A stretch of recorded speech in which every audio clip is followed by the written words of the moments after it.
હશ, દામિની એટલી બધી ખુશ થઈ ગઈ હશે ને કે એની વાત પૂછો માં.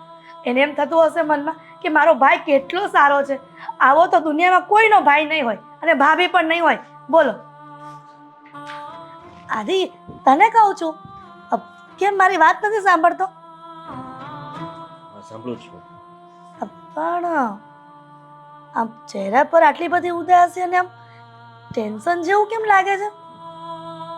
ના ના, એવું કઈ નથી. હા, બધું બરાબર જ છે.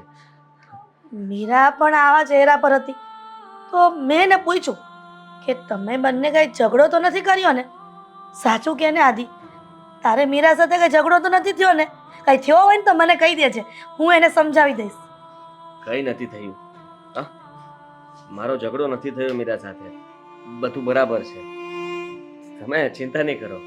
મને મારા દીકરાની ખબર છે, ક્યારેય આવી રીતના બેઠો જ ન હોય. કાંઈક તો તકલીફ હશે કે ને આદિ? મને ચિંતા થાય તો આ રીતના બેઠો હોય ને તો. કહ્યું તો ખરા મમ્મી, એવું કઈ નથી. આ થોડું ધંધા વિશે વિચારતો હતો. હા, હમણાં ધંધામાં બહુ મંદી છે તો ચિંતા થતી હતી કે કેમ થશે, શું થશે, કેવી રીતે થશે. હા, એક તો આ બધા હરીફા એટલી કરે છે કે સમજાતું નથી મને કે હું આ બધાની સામે ટકી શકીશ કે નહીં. અને નવા વિચારો આવ્યા કરે છે કે ધંધો બંધ કરીને બીજું કંઈ કરું, નોકરી કરવા લાગુ કે શું કરું હવે. અરે ભગવાન, આ મારા દીકરાને કોણ શીખવાડે? આ નાનો હતો ને તોય પરીક્ષા વખતે આવી જ વાતો કરતો કે મમ્મી મારા પેપર કેવા જશે, મેં આટલું બધું વાંચ્યું છે, આ એમાંથી પૂછાશે કે બીજું પૂછાશે. અત્યારે પણ એવું કરે છે. આ ધંધો ચાલે છે તો કરવા દે ને. અને ધંધામાં તેજી મંદી તો આવ્યા કરે. અત્યારે મંદી છે, માર્કેટ થોડુંક અપ જશે, તેજી આવી જશે બેટા. તમારી વાત તો સાચી, તેજી આવી જશે, પણ કઈ નહીં, એ તો હું જોઈ લઈશ. પણ બીજું કઈ નથી મમ્મી, સમજો કે બધું ભરાઈ જશે. હા, ભરાઈ જશે. એટલે કહેવાનો મતલબ કે માર્કેટની અત્યારે હાલત એવી છે કે બધા નુકસાનીમાં ચાલે છે, તો બધી નુકસાની ભરપાઈ થઈ જશે, ભરાઈ જશે. હા, કાંઈ વાંધો નહીં, ભરાઈ જશે. હું રોજ મંદિરે જાઉં છું ને તો ભગવાનને પ્રાર્થના કરીશ કે મારા દીકરાને ધંધામાં તેજી આપી દે, એટલે બધી જે આપવાના છે પૈસા એ બધું તારી ભરપાઈ થઈ જશે. આમ જો, નોકરી કરવાનું વિચારતો નહીં. આવું તો બધું ચાલ્યા જ કરે. હવે નોકરી કરીશ ને તો ધંધા કરતાં એકદમ ઓછા રૂપિયા આવશે. અને આમાંય થોડું ઘણું કમાણો છે, ત્યાં ખૂટે ને એ પહેલાં ભગવાન કાંઈક હારાવાના કરશે. કેમ નહીં, કરશે જ ને. અને એમ પણ એ બધું જોવે જ છે કે શું થઈ રહ્યું છે, શું થવાનું છે, અને એમણે જે ધાર્યું હશે એ જ થશે. મતલબ એમના વિરુદ્ધ કોઈ પણ કંઈ કરવા કરે તો થતું નથી ને. હા, અને આમે આદિ કહેવત છે, આ એની મરજી વગર છે ને સૂકું પાંદડું પણ ન હલે. હા, પણ મને વિચાર આવે છે. હવે પાછો શેનો વિચાર આવ્યો? કે કાશ પપ્પા જીવતા હોત તો કદાચ આવી હાલત ના હોત. સાચી વાત છે. તો હું પણ આ મૂંઝવણમાં પણ ન હોત. પણ બેટા, તું કહે છે બધી વાત સાચી છે. તારા પપ્પા જો આ દુનિયામાં હોત ને તો મારા દીકરાને આટલી બધી જીવનમાં સ્ટ્રગલ કરવી પણ ન પડે. તારા સાથે ટેકો આપીને ઊભા રહે. પણ ભગવાનની મરજી વગર કાંઈ ચાલે છે આપણું? એની મરજીથી જ દુનિયા ચાલે છે. એ ધારે તો માણસને જીવાડી પણ શકે. તમે જ કહેતા હતા ને એકવાર કે પપ્પાએ ઘણા વર્ષો પહેલા, જ્યારે હું નાનો હતો ત્યારે એક નાની અમથી રકમ કઈ ધંધો કરવા માટે લોન લીધી હતી. હા, તમારો હાર ગીરવે મૂક્યો હતો. ત્યારે પપ્પા બહુ અટવાઈ ગયા હતા. એ ધંધો ચાલ્યો નહોતો અને તમારો હાર છોડાવી શકે એમ નહોતા. ત્યારે પપ્પાએ બહુ મહેનત કરી હતી અને ગમે તેમ કરીને એ લોનના હપ્તા ભર્યા હતા. હા દીકરા, એ તો લોન લીધી હોય તો ભરાય જ જાય ને, આજ નહીં તો કાલે. હવે એમાં ક્યાં મોટી વાત છે? થોડો સમય મંદી હોય તો ખેંચ પડી જાય ઘરમાં. એનો મતલબ એવો તો નથી કે તારા પપ્પા એ સમય હિંમત હારી ગયા હતા. પણ તું આ વાતને પાછી આજે કેમ વાગોળે છે? આ એમ જ વિચારતો હતો કે પપ્પા એ સમયમાં જે લોન લીધી હતી ત્યારે એ રકમ પણ બહુ મોટી કહેવાય, હમ, છતાં એમાંથી બહાર નીકળી ગયા હતા. હા મારે પણ તો આ ધંધો છે, આજે મંદી છે, કાલે સારો દિવસ આવી જ જશે ને. આવી જ જાય ને. કોઈના ખરાબ દિવસો રહ્યા છે કે કોઈના રહેવાના? પણ તું આ બધી વાત છોડ. તું એક કામ કર, તું અને મીરા આ બંને ક્યાંક ફરી આવો એટલે તમારા બંનેનું માઇન્ડ ફ્રેશ થઈ જશે. અને કાંઈ પણ ઝઘડો થયો હશે, કાંઈ ઉદાસી હશે ને તો બંને ફરવા જશો ને ત્યાં ખુશ રહેશો. સારું બેટા, હું રૂમમાં જાઉં, થોડું ઘણું કામ હોય તો મીરાને મદદ કરાવું. હા,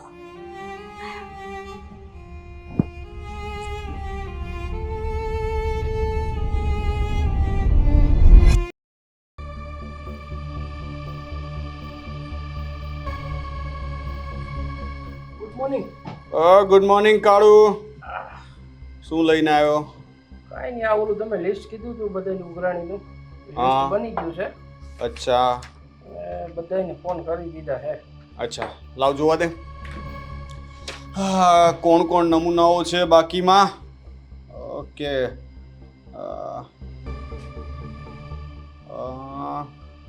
આદિત્યને ફોન કર્યો તો એની બાજુમાં કંઈ લખેલું કેમ નથી ફોનની બાજુમાં? ફોન કર્યો પણ ફોન નથી ઉપાડતા. બાકી બધાએ ફોન ઉપાડ્યા? આ બધાએ ઉપાડ્યા, એક બે પેમેન્ટ કરી દીધું છે ને બીજાએ મુદત માંગી છે એક દીની. હા, આદિત્ય ભાઈ છે ને હવે હેરાન કરે છે, ખોટે ખોટું મારું મગજ તપાવે છે. જેટલી વખત સમય આપીએ એટલી વખત કંઈ ને કંઈ નવા નાટક. ફોન કરવો પડશે. નંબર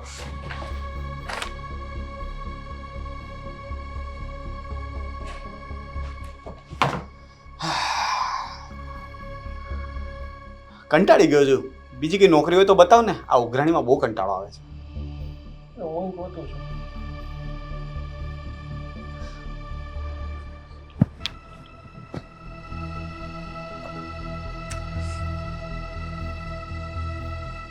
કાપી નાખ્યો.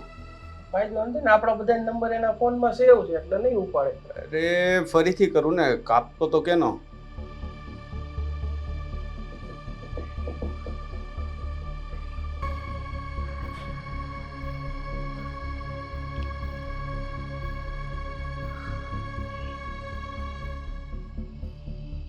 ફરીથી ફોન કાપી નાખ્યો. આ માણસ આપણને ભાજીમૂળા સમજે છે. જ્યારે સામે આવે ત્યારે તો ભાઈ બાપા કરે, હાથ પગ જોડીને વિનંતી કરે, અને અત્યારે ફોન કાપે છે. લોકો તો પાછળ પડી ગયા છે, સમજાતું નથી કે કરવું શું. ફોન ઉપર ફોન કરે છે અને આજે એમને જે સમય આપ્યો હતો એના કરતાં પણ એક દિવસ વધી ગયો છે. હા, શું કરી શકે? કંઈક તો કરવું પડશે ને. હવે આનું કંઈક કરવું પડશે કાળુ. એક કામ કરો, અહીં લેતો હું ઓફિસે. ના ના, અહીંયા લાવશું તો ફરીથી રિક્વેસ્ટ કરશે, પગમાં પડી જશે ને સમય માંગશે. આની પહેલાં 2-3 વખત એણે નાટક કર્યા છે. અને ઓફિસમાં લાવીને કહીએ છે ને એમાં મજા નથી આવતી. તે દિવસો એના ઘરે ગયો ને ત્યારે મજા આવી. શેરીવાળા 2-4 જોતા હતા ને ત્યારે એની આંખમાં દેખાતું હતું કે હવે ભાઈને બીક લાગે છે. એટલે મને એવું લાગે છે કે હવે છે ને આપણી સ્ટાઇલથી ઉઘરાણી કરવી પડશે. થોડું કડક થવું જોઈએ, નકર તો આ બધાય નહીતર આ બધા આપણું ઇન્સેન્ટિવ રોકી રાખશે. આ તારો પગાર કેમ નો આપીશું? આ બધા હપ્તા નહીં ભરે તો તારો પગાર એમને ભારે પડશે. એટલે કડક તો થવું પડશે. શું કહીશ કાળુ, જઈ આવીએ? હાલો, ધર્મના કામમાં ઢેલ થોડી કોઈ. મન તો નથી માનતું પણ હવે જવું તો પડશે. તે દિવસે એની વાઈફ બહુ રિક્વેસ્ટ કરતી હતી પણ હવે આ માણસ ખબર નહીં, મને તો છે ને આ માણસ છે ને એક નંબરનો ચીટર લાગે છે. મને લાગે છે જુગાર સટ્ટાની આદત હશે. આપણે એક કેસ આવ્યો તો ખબર છે, પેલો કોણ હતો નામ, નામ ભૂલી ગયો. એક કેસ હતો, એ ભાઈ હપ્તાના પૈસા લાવે બહારથી અને પછી એનો સટ્ટો કરી નાખતો. એને એમ કે આખો લોન જ ભર દઉં એક હપ્તાના પૈસાથી. પણ અત્યારે બધાને એવું છે, શોર્ટકટમાં રૂપિયા વાળું થઈ જવું છે, કોઈને મહેનત કરવી ગમતી નથી. આપણે બેંકના હપ્તા તો ભરવા પડે ને. શું કરશું? એક તો આ ગરમીનું મને છે ને જવાનું આળસ ચડે છે. ખોટું અત્યારે ડીઝલના ભાવે વધી ગયા, મોટી ગાડી લઈને જવું પોહાય નહીં. 2 વ્હીલમાં તો વેલ્યુ જાય. આ તો 2 વ્હીલરમાં તો હું જવાનોય નથી ને, તું 2 વ્હીલરમાં અમે આવતો નથી, બરાબર છે? એટલે તું વાત જ ન કરતો. એટલે જ કહું એકાદું કોકનું બુલેટ ઉપાડી આવીએ તો પછી ઉપાડી દઈએ. આ પણ બુલેટમાં તું આવી જઈશ પાછળ, મારી જગ્યા તો બચવી જોઈએ ને. પણ તો તમે આકી લેજો, હું પાછળ બેસી જાય એડજસ્ટ કરી લઈ બીજું હું.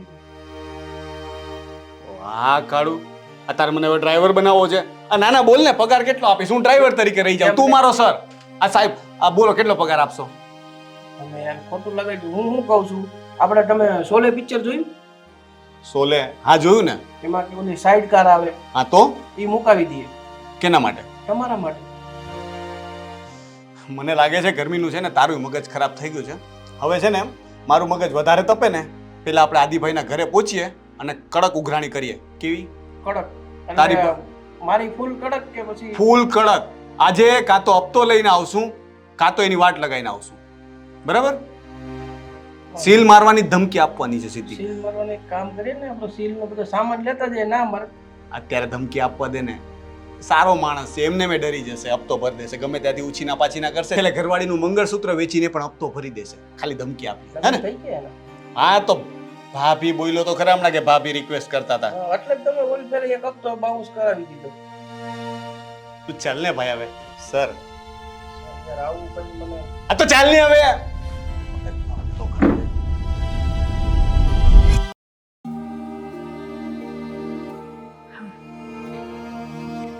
દામિની સાસરે ગઈ ને પછી ફોન જ નથી કરતી. મને એમ લાગે છે કે મારી દીકરી ત્યાં જઈને મમ્મીને ભૂલી જ જાય છે એને.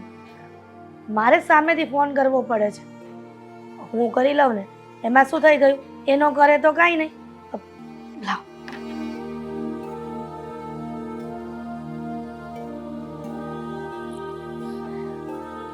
મીનો ફોન.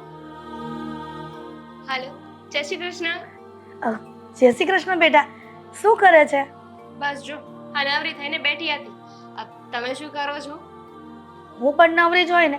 આ તારા ભાભીના રાજમાં એકદમ મને લીલા લેર છે. પણ હું એમ કહું છું કે તું સાસરે ગઈ તો વાંધો નહીં, પણ ત્યાં જઈને તું મને ભૂલી જાય ને એ વાંધો છે. એટલા દિવસ ત્યાં રોકાણી હતી કે નહીં, તો પછી થોડો સમય અહીંયા પણ આપવો પડે ને. અને તમારા તબિયત પાણી કેમ છે? તબિયત પાણી તો સારા છે, પણ દામિની થોડા દિવસની વાત બરાબર છે, પણ તું તો અહીંયા 20 વર્ષ રહી તો એ વાત ભૂલી ગઈ. હજી 6 મહિના શું થયા ત્યાં, તો ત્યાંની માયા લાગી ગઈ છે તને. આ હર વખતની જેમ છે ને, પાછું તમારું લેક્ચર ચાલુ નહીં કરતો. હવે ફોન કર્યો છે તો હસીને વાત કરો ને થોડી વાર. હા, એ વાત એ સાચી છે, પણ પહેલા તને ઠપકો તો આપવો પડે ને મારે. આપી દીધો કે હજુ બાકી છે? આપી દીધો. હવે વધારે ઠપકો ન અપાય, નહીંતર પાછી આટલી પણ વાત નહીં કરે મારી સાથે. બોલો બીજું. બધાય મજામાં છે ને ઘરમાં? હા, પણ એક વાત કહું દામિની. પણ શું મમ્મી, શું વાત છે? આ બધા મજામાં તો છે, પણ મને કંઈક ગડબડ લાગે છે એક વાતની. ગડબડ? શું ગડબડ? એ જ કે જ્યારે તું આવી હતી ને ત્યારથી કંઈક તારો ભાઈ અને ભાભી કોઈ મૂંઝવણમાં લાગે છે. મને એમ લાગે છે કે અંદરો અંદર ઝઘડા કરતા હશે, તો જ આવી ચિંતામાં ને ગુસ્સામાં હોય. નહીંતર ક્યારેય તારો ભાઈ કે તારા ભાભી આવું વર્તન ન કરે ઘરમાં. મમ્મી બસ કરો. હવે છે ને તમારા દીકરા અને દીકરી બંને મોટા થઈ ગયા છે, એમને છે ને થોડી ફ્રીડમ આપો. આ જ્યારે જો ત્યારે બસ આને શું થયું છે, આને શું થયું હશે. મારા બધાની પોતાની પર્સનલ લાઈફ છે. અમે છે ને અમારી તકલીફો જ્યાદા સોલ્વ કરી શકીએ એમ છીએ. તમે છે ને એટલું બધું લોડ ના લો મગજ પર. મગજ પર ટેન્શન તો આવે જ ને. પોતાના દીકરાને કંઈક તકલીફ પડે તો પછી એ મમ્મી કેવી રીતના જોઈ શકે? આ મેં મીરાને અને આદિત્યને બેયને પૂછ્યું હતું આ કે તમે તમે વધારે વિચારો છો એટલે તમને એવું લાગે છે. બાકી મેં ભાભીને પૂછ્યું હતું, ભાભી અને ભાઈ વચ્ચે કાંઈ ઇશ્યુ નથી. તો સારું. અને દામિની, આ વાત તો તને થઈ ગઈ, પણ બીજી વાત એ પૂછવાની હતી, એ તો મારા મગજમાંથી જ નીકળી ગયું. શું પૂછવાનું હતું? આ એ જ કે મેં તને જે આ ઘરેણું કરાવવા પૈસા આપ્યા હતા એ ઘરેણું લઈ આવી? હા, લઈ આવીશું. આ પૈસા ઘટ્યા નથી ને? ના, મને ગમતું હતું ને એ તમે જે પૈસા આપ્યા ને એમાં આવી ગયું હતું. ઘટ્યા હોય ને તો કહી દેજે, પાછી શરમ ન રાખતી. નહીંતર એમ થશે કે મમ્મી આટલા જ રૂપિયા આપ્યા ને આટલા મારે ઉમેરવા પડ્યા. મમ્મી એ બધું છોડો ને. તમે ભાઈ ભાભીની વાત કરતા હતા એ તમને સિરિયસલી એવું લાગે છે? સિરિયસલી લાગતું તો નથી પણ તમારી સામે બંને એવું કઈ વર્તન કર્યું છે, એવું કઈ થયું છે? ના બેટા, મારી સાથે તો સારી રીતે વાત કરે છે, પણ થોડુંક તો મને ગડબડ દેખાય છે. પણ ભાઈ કહેતો હતો કે થોડુંક ધંધાનું ટેન્શન છે, પણ એ તો સોલ્વ થઈ જશે. પણ મેં કીધું કે બંને જણા ફરી આવો ને તો માઇન્ડ ફ્રેશ થઈ જાય, તો એ પણ ના પાડે છે. હું એમ કહું કે આજકાલના છોકરાઓને ધંધાની ચિંતા હોય, પણ ખબર નહીં આ અત્યારની જનરેશનો કેમ ચિંતાને આમ ચૂટકીમાં ભૂલાવી નથી દેતા. અમારા વખતમાં તો કેવી કેવી મોટી આફતો આવતી, તોય તે અમે પલભરમાં ભૂલાવી દઈએ છીએ. પણ તમને લોકોને ગમે એટલા સમજાવીએ તો પણ સમજતા નથી. બોલો મમ્મી, તમે છે ને ચિંતા નહીં કરો. એવું લાગે ને તો આજે હું એક આંટો મારી જઈશ, બસ. પાક્કું? તો તું આવીશ ને તો ભાઈને ભાભીને બેયને સારું લાગશે તારે. હા, આ રાત્રે છે ને તમારા જમાઈ મને મૂકતા જશે, અને કાં તો હમણાં ફોન કરીશ, સ્પેશિયલ મને મૂકવા આવે. સારું બેટા, કાંઈ વાંધો નહીં, તો આવજે.